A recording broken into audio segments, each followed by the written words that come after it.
Kembara. Kalau ikutkan di sini tayar dia adalah 15 inci. Okey.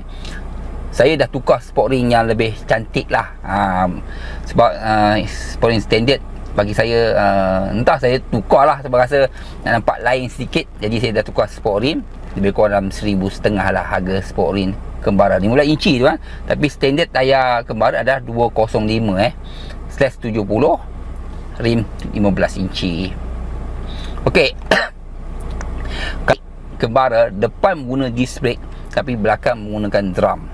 Tapi bagi saya brake untuk Kembara bagi saya pun cukup bagus. Mudah saja untuk menghentikan kereta Kembara ni. Okey. Untuk bagasi, okey, untuk saya lihat Kembara ni untuk bagasi belakang kan, untuk kita letak barang kan, agak sempit sedikit lah.